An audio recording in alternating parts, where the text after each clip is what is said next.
I know I haven't uploaded a video in a long time due to school stuff, but I just wanted to give my thoughts after the ban list was announced.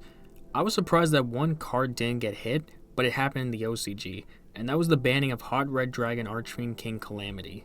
One thing I've seen people discuss online is how they think Crimson Dragon should be banned instead of King Calamity.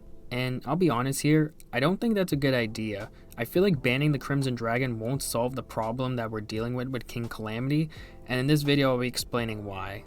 Okay, for those who don't know what's going on between these two cards, let me explain. People are using the Crimson Dragon's tag out effect to summon King Calamity on the opponent's turn, and because it's treated as a synchro summon, King Calamity's effect activates, locking the opponent from using any cards. Oh yeah, they can't respond to King Calamity's effect as well, just thought I should add that in there. Because of this, people believe that Crimson Dragon should be banned instead, since it makes summoning out Calamity a lot easier, and while I understand this logic, in theory, Calamity itself is not the easiest monster to summon with requiring specific materials. However, there's one aspect that people fail to understand. Cards like Calamity were bound to become broken at some point. In fact, King Calamity was used this way before the Crimson Dragon was even made. Pure Punk used cards like Hauken Chaos Ruler to summon Calamity on the opponent's turn, and while Hauken Chaos Ruler were the bigger problems, it goes to show that Calamity was always bound to be abused in this manner. So even if you ban the Crimson Dragon now, at some point people will find new ways to abuse Calamities with new cards that Konami creates. Furthermore, we've been through this situation before, and Konami tried hitting the enablers. I'm talking about the bannings of both Rank Up Magic Argent Chaos Force and Phantom Knight's launch. They both got banned because they summoned monsters who prevented the opponent from playing the game, those being Utopic Zexal and Azathoth. And I'll just say this right now, both of them did not deserve to get banned at all. Launch is the only one you could justify a little bit because at the time there were too many targets, not just Azathoth, since Pendulums used it to make Kali Yuga, and if it was legal during Toss format, Orcus could have used it to turn Dingirsu into true king of calamities. As for Argent Chaos Force, this card had no business being on the ban list. To this day, I'll never understand why the TCG thought it was a good idea to ban this card over S0. Seriously, I look at this card as one of the worst bans in Yu-Gi-Oh history.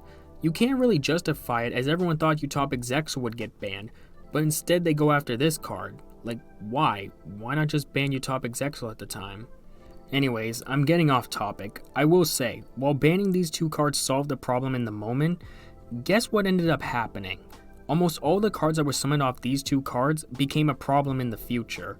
Azathoth was used to stop hand traps turn 1, Utopic Zexal was easy to summon off the Numeron cards, and would have been way worse if it was legal when we got the Utopia support, and finally, True King of all Calamities dominated an entire format. The only one who survived was Kali Yuga, but when launch came back, Lunalights tried to use this strategy, but it costed too many resources, so Kali Yuga was lucky that it survived.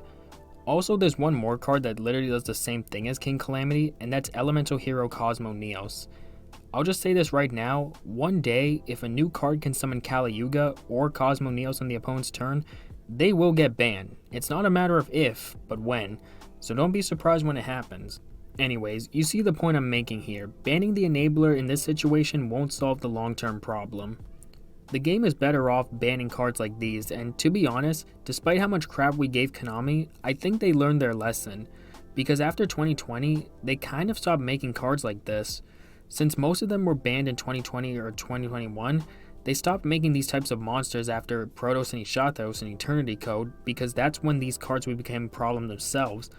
All of this proves how King Calamity would still be a problem even if we banned the Crimson Dragon.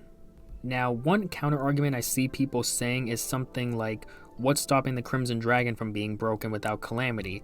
And to that I say, what else is the Crimson Dragon being used for? And will it top tournaments? The only other thing I've seen people use the Crimson Dragon for is to summon Cosmic Blazar Dragon or Shooting Quasar Dragon, but that's just one extra negate, which is way easier to deal with than a monster who can stop you from using all your cards. Even if a new card comes out that the Crimson Dragon can abuse, I just want to know if it will top tournaments or even worse, dominate the meta. I'm not saying that the Crimson Dragon can't get banned, it probably will, I just want to see the results for when that happens. But in this situation, I think banning Calamity is better. Anyways, I think I've argued enough for why I think the Crimson Dragon shouldn't be banned, and that's pretty much all I have to say about this subject. I hope you guys enjoyed the video and subscribe for more. See ya.